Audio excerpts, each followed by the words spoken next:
Lucky Singh മുന്നാബായിയെ കോംപ്രമൈസിന് വിളിക്കുകയാണ്. ജാൻവിയുടെ വീടിന് പകരം മറ്റൊരു പ്രോപ്പർട്ടി കൊടുക്കാമെന്നാണ് ലക്കി സിംഗ് പറയുന്നത്.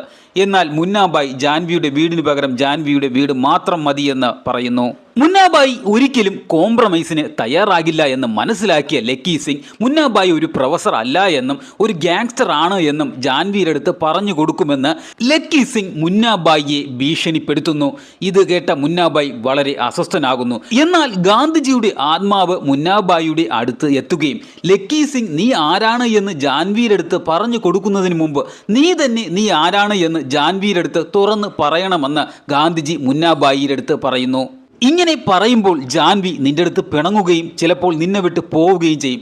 പക്ഷേ നീ സത്യത്തിൻ്റെ കൂടെ തന്നെ നിൽക്കുകയാണെങ്കിൽ പിണങ്ങിപ്പോയ ജാൻവി പതുക്കെ നിന്റെ അടുത്ത് തന്നെ തിരിച്ചു വരും. അങ്ങനെ മുന്നാബായി താൻ ആരാണ് എന്നുള്ള കാര്യം ഒരു ലെറ്ററിൽ എഴുതി ജാൻവിക്ക് കൊടുക്കുകയാണ്. ജാൻവി ആണെങ്കിൽ വിചാരിക്കുന്നതോ മുന്നാബായി തന്നെ പ്രപ്പോസൽ ചെയ്യുകയാണ് എന്നാണ്.